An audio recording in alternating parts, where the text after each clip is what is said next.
ties conferences and TBI and all those conferences that you're sitting at, and you're so ready to go by the end of the day that you think, okay, the speaker is going to be so boring, and they're going to get up here and God just let them get finished so we can hit the road running. As she said, I have 34 years experience. I've probably been in a lot. I noticed your Tenopoli out there. Tapopoli. Okay. That's quite like LaNonda.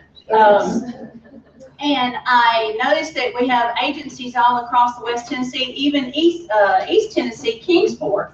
Woo.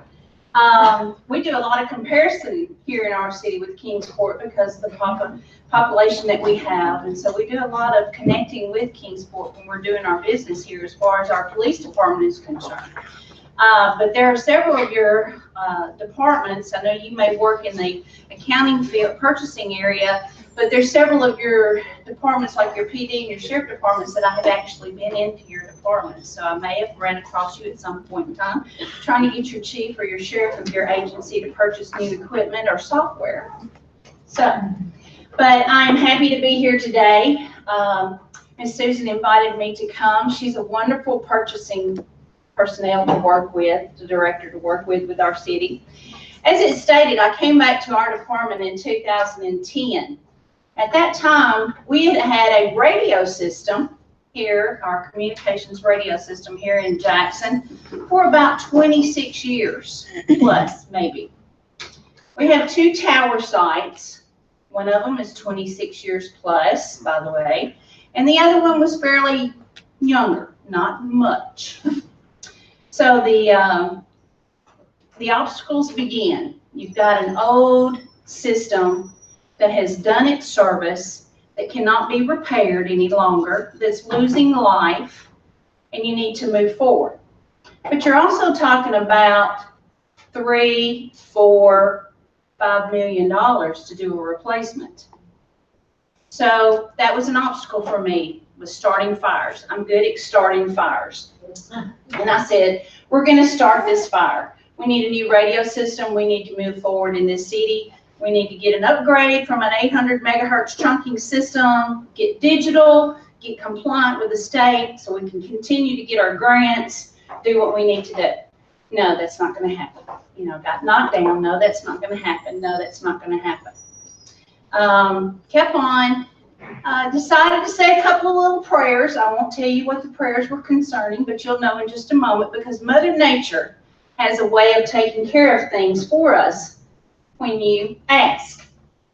So that was a little bit of my asking, and some of my prayers was that, okay, we had a lightning strike at the North Tower. Then we had a couple of more lightning strikes at the North Tower. Then we had another major lightning strike at the tower.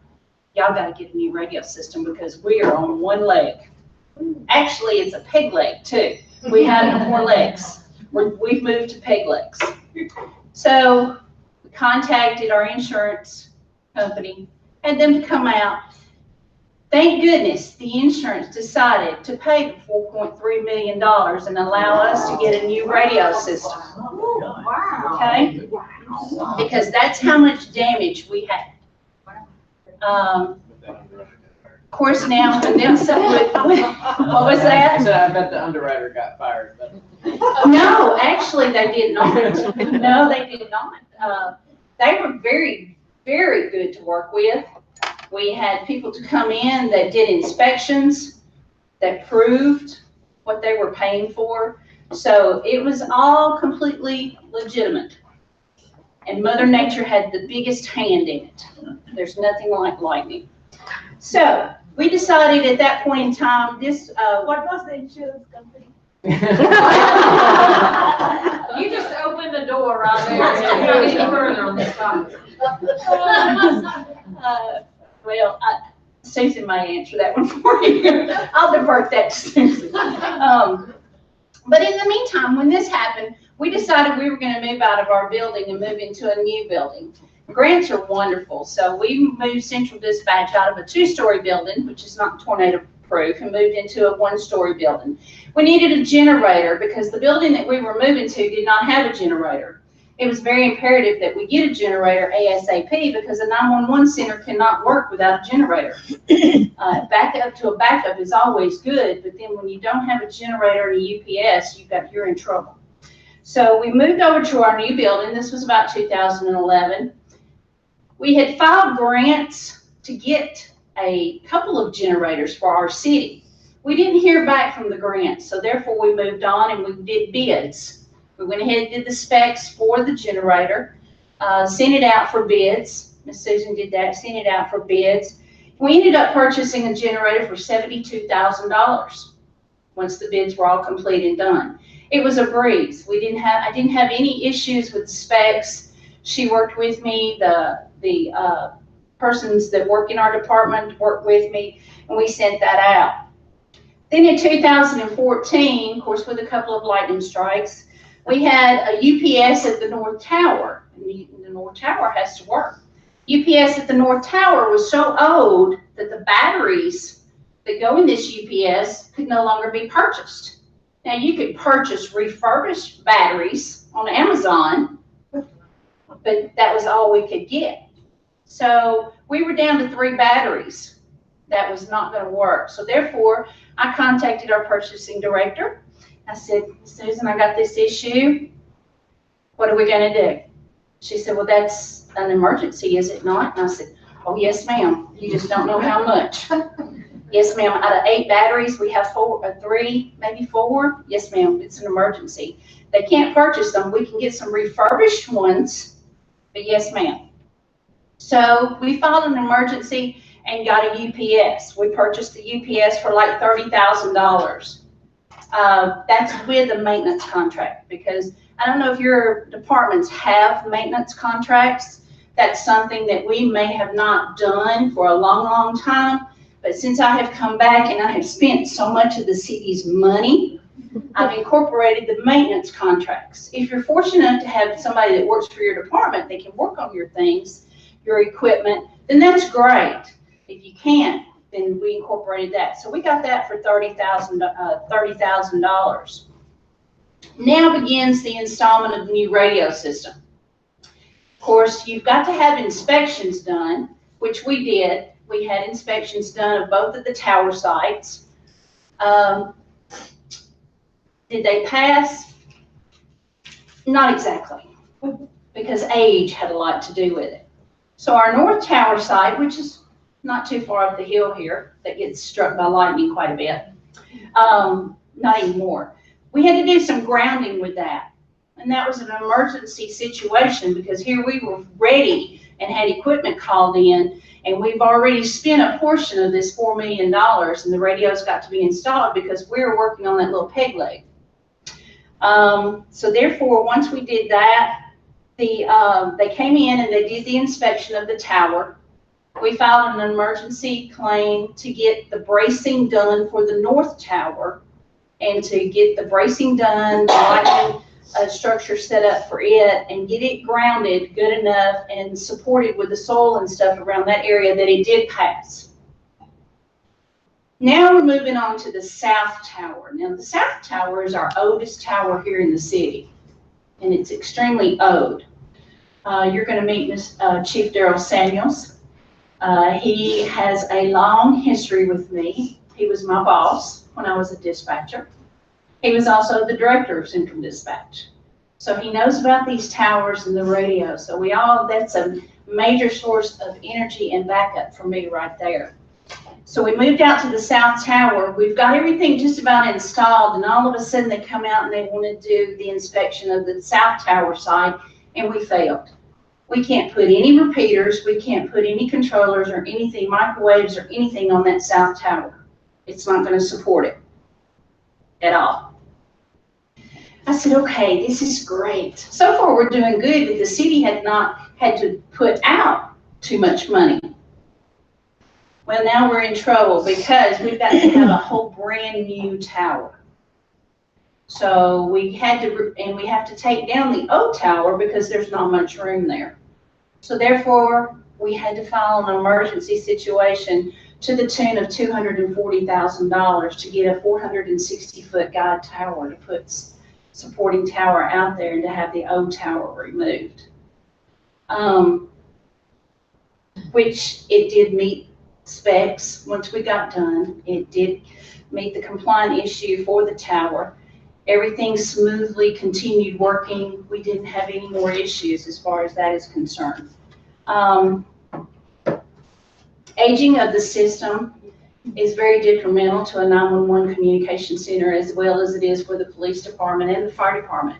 Your engine companies, your police cars have to be replaced. So does the radio system, which is the main, line for the communication center. So I'm very blessed with the city of Jackson working with us and helping us, and also our insurance company as well, because we do pay that premium. And that's what they're for. But we have spent quite a bit, I have requested quite a bit of money for our department for the purpose of that tower.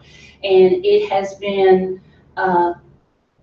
it has not been a complicated factor to work with if your resources are there. So that was about $38,000 too, that we ended up replacing the UPS out there because of an aging factor, which was, all of this ended up being filed with, except for the generator, because we did do specs for that, but all of this came through an emergency filing situation because of the time frame restraints that we had and the equipment that we had sitting.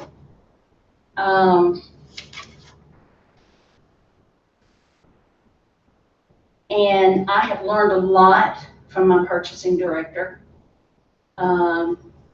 If she doesn't know, she finds out, but I've never known her not to know and help us out. So I appreciate you allowing me to come and tell you how much money I have spent, because that's always an excellent thing to talk about, especially when it's not coming out of your bank account, it's coming out of someone else's.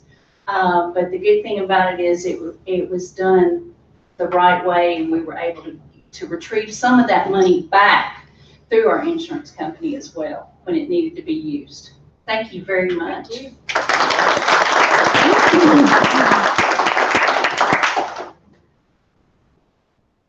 Isn't it nice to receive recognition we're helping someone? You know, at the office, we always find out after the fact someone's done something, and it was just so much easier for them to do it without contacting us, which is mind-blowing when half the time it was easier to have done it our way. But, I always tell them, use your resources. We're a resource. You got a problem, you call the purchasing department. Guess whose problem it now is? Not just yours, but, that's their choice to make. But hopefully we're converting people. Call us ahead of time. Okay, next from City of Jackson, Interim Fire Chief Samuels. He was hired by the City of Jackson as a firefighter with the Jackson Fire Department in February of 1975, promoted to Assistant Driver December of 1978. He transferred to the Fire Communications in 1979 as a dispatcher, promoted to Senior Communications Operator in 1983, Communications Supervisor 1988, Communications Lieutenant 1988, Chief Dispatcher 1989 to 1994. Mr. Samuels was transferred to Central Dispatch, Police and Fire E919 and PSAP as Director in December of 94, retired in 2002. Retired as consultant for the Jackson Fire Department and Central Dispatch from March of 08 to 2018. He began serving in the position of Interim Fire Chief for the Jackson Fire Department in 2018. Has held certifications with the Association of Public Safety Communication Officials as a public safety telecommunicator and 80-hour APCO PST course as an instructor. He has held memberships with APCO, National Emergency Number Association, Tennessee Emergency Number Association, past board chair of the Madison County Emergency Communications District, and is currently a member of the Tennessee Chiefs Association. Mr. Samuel.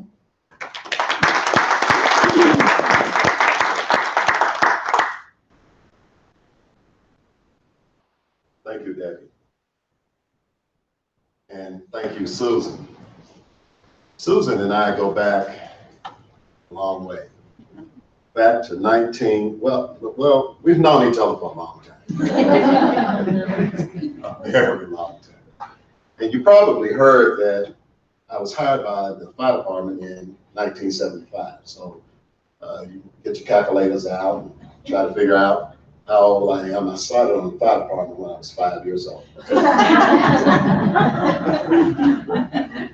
It's been quite an honor for me to have this opportunity to come before you and help you celebrate your 30th anniversary as the Tennessee Association of Public Purchasers. I began to think, what can I talk about? I asked Susan, and Susan said, well, just talk about anything. Talk about your department, talk about the purchase, one of the purchases that you can't live without. We'll be able to talk about 15 to 20 minutes. But I know that I was here at 8 this morning, and I saw some of you here then, and I know it's been a long day.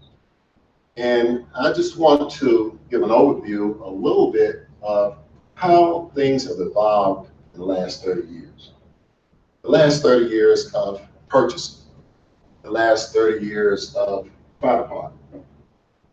I know individuals that retired when computers came out because they didn't want to learn how to use the computers. Everything was old school. You write it down on paper. We had paper logs in dispatch. We had paper that we were using to do just about everything. So now it's social media, it's internet, it's tweeting, it's everything that you do on the computer. But I know that when I look at the professionals, and especially the purchasers, we need people like you to keep people like me straight. Because as an administrator, I'm looking not at the bottom line, I'm looking at getting it done. I'm looking at when we have a fire engine that is out of service because it needs parts or needs to be repaired. I'm not looking at what it costs, I'm looking at how to get it repaired. So I may feel that I have a blank check, an open check to do anything, but it's up to Susan and budget committee and everybody else to keep me in my lane, because I will do whatever's necessary that I think to keep the engines running, to make sure the citizens of Jackson are safe. Not only fire suppression, but life safety. Also, over the past 30 years, if any of you remember Tennessee civil defense, anybody remember that word, civil defense?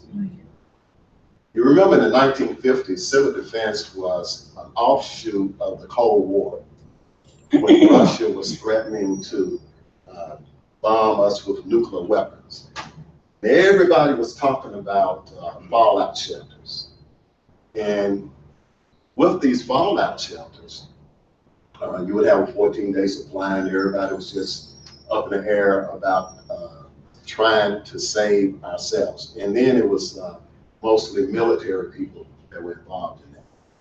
Well, one thing that happened when I was on the department for the third year, if you have heard anything about Waverly, Tennessee, does anybody remember the explosion in Waverly, Tennessee? I was working the day that happened. I was on a ladder truck. I drove the rear end of the ladder truck. People call it a looking ladder truck. I call it was the ladder truck. But when the call came in about the LP gas tanker explosion, it was a mutual aid call, and we sent an engine company to Waverly, as well as Memphis sent some equipment to Waverly, and Nashville sent equipment. Now I will give you a synopsis of what happened. When an L&N railroad train came through Waverly, Tennessee, which goes right through the middle of Waverly, it was a 92-car train. 24 of the cars derailed. And when it derailed, it was like February the 22nd. It took 2 days for them to get the cars uprighted, unload. They were getting ready to unload the liquefied petroleum gas into a tractor trailer when they detected that there was a leak. In the beginning, they thought that this LP gas tanker was a single line tanker. I mean, a double line tanker, but it was a single line tanker.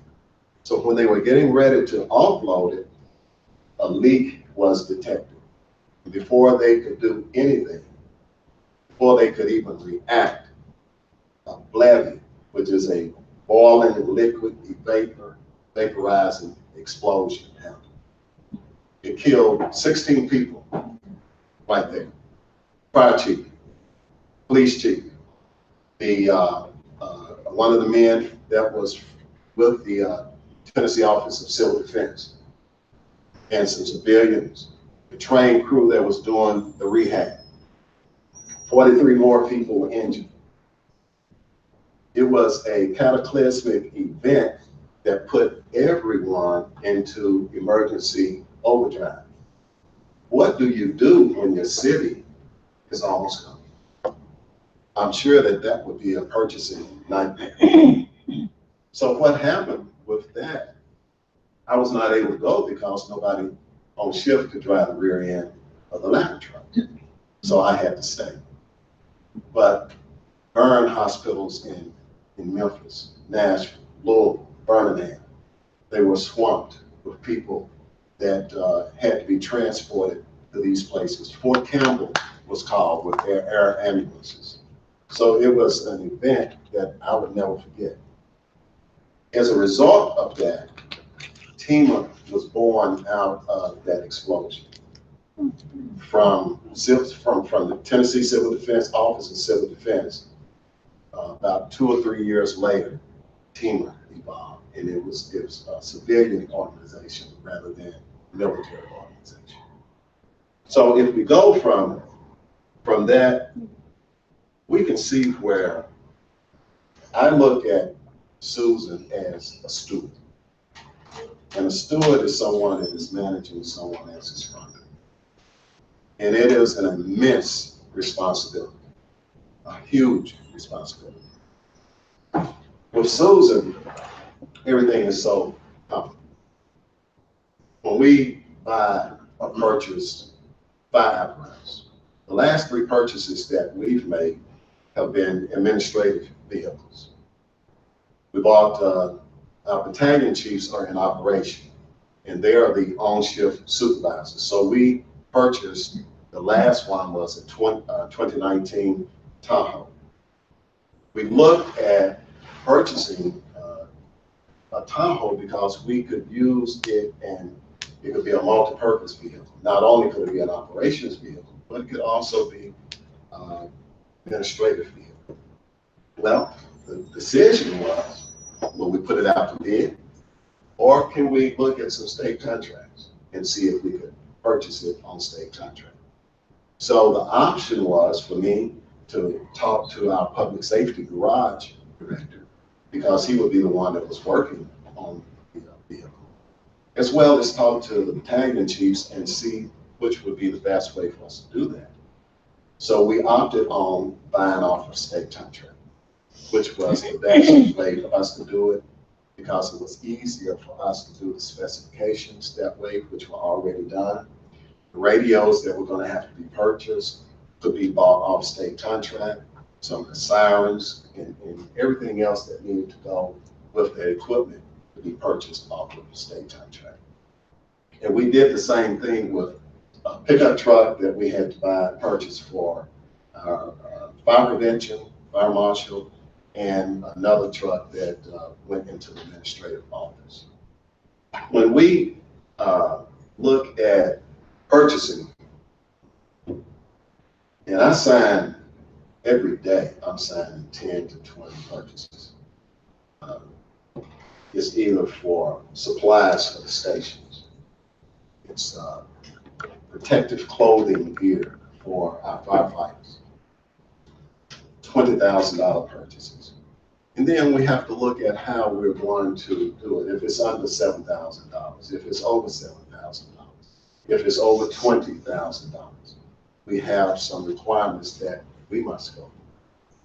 And looking at all of this, I appreciate every day the guys that we have from our purchasing agents. We are making decisions every day. We have a decision that we are going to be making in the next month or so by purchasing some fire apparatus. It's going to be necessary for us to purchase a ladder truck. This ladder truck costs $1.5 million. It's going to be necessary for us to purchase 2 engine companies or pumpers. Each one of these will cost somewhere in the neighborhood of $500,000. So we're looking at, in the next couple of months, purchasing probably $2.5 million worth. Right now, we have a couple of engine companies that are older than some of the men in this round. One's 29 years old, and the guy that's riding is 21.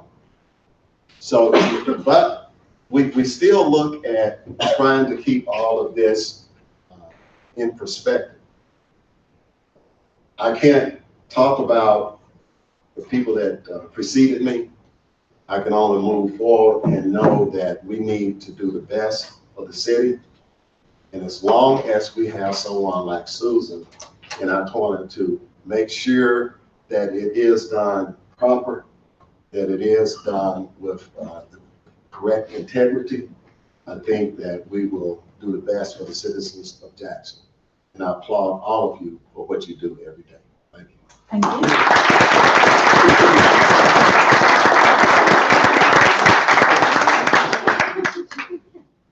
All right, Miss Susan, so I hear you do a crappy job in the city of Jackson. That's the word. She's fabulous. Miss Susan White, first female purchasing director in the history of the city of Jackson, and has held the position for the last 33 years.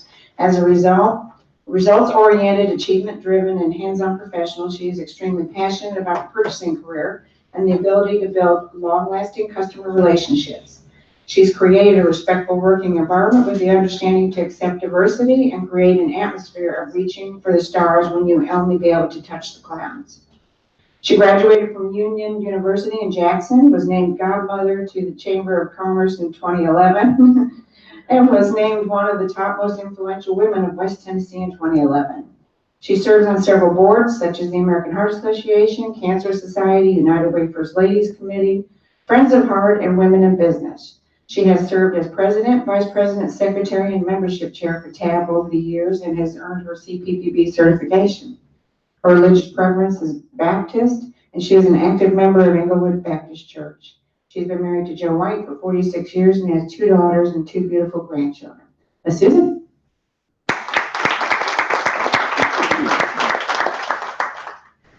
a baby boomer.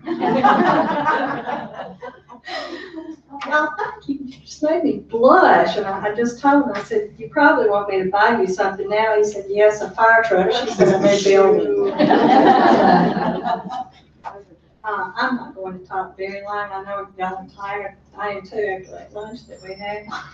But I just wanted to let you know about some projects that our mayor has asked the purchasing department to do. And he started on this about a year ago, and he said, I want all these completed by the time I leave office. Well, guess what? He's leaving June 30th.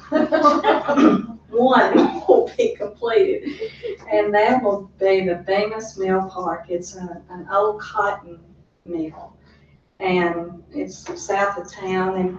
And of course, when the cotton mills went out of business and they had everybody who worked at the cotton mill living out in that area, so we demolished the building and turned it into a park, and it is absolutely beautiful.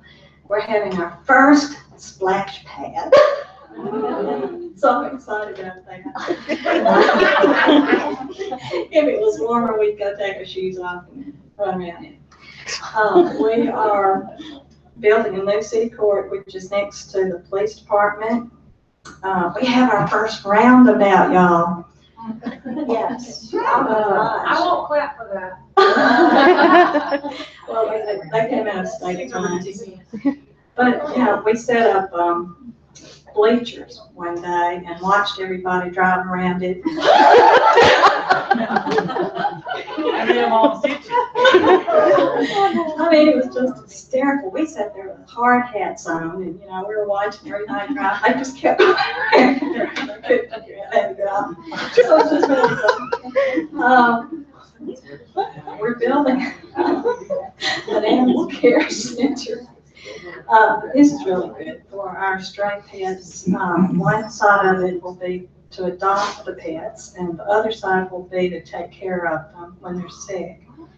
Randy Boyd gave us $100,000 to build a dog park, so we're all gung ho on that. And that's not going to even put dirt in. And I found out he's coming in 2 weeks, and he wants to see some work done out there. I thought, well, let's go rent a bulldozer and put it out there and put some fencing. I don't know what else to do. I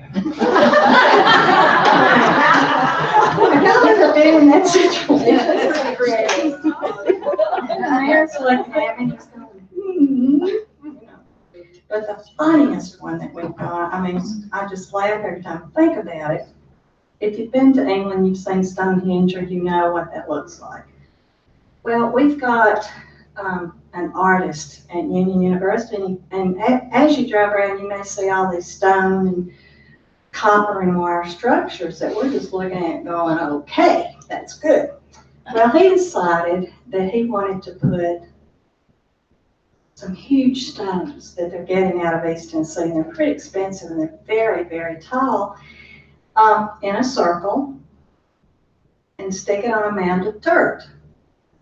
Well, I was told, we're not going to hire an A&E for that. I said, okay, my name's not on anything in this one, because I think those kids get out there. I call it Little Stonehenge. And that's what it's going to be. It's just a pile of dirt. Have y'all heard about this? Just a pile of dirt. And at the very top, there's a stone standing there. I mean, that's really nice, but when kids. It's not gonna fall over, I just want to try to. That's gonna be so great. From the dog park. We could, that's an excellent idea. That's an excellent idea. So you don't have to buy the dirt. I don't know what we're gonna do with that, but out of this list of 7 things, there's only going to be one done when he's finished, and hopefully when the new mayor comes in July 1st, he may look at Mini Stonehenge and different things and say, oh, come on now, we're not gonna do that. And so that would be fine with me. But we also want to thank you all for coming to Jackson, so we didn't have to drive to y'all. We like, yeah, because we got to stay here and sleep in our own beds. While y'all are out running around and you have to drive back, and so I just want to thank you for being here. And I'll see you tomorrow.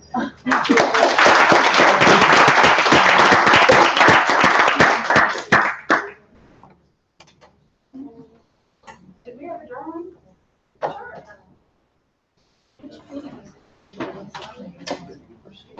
Oh, girl.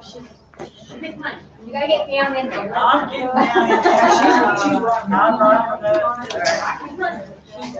running.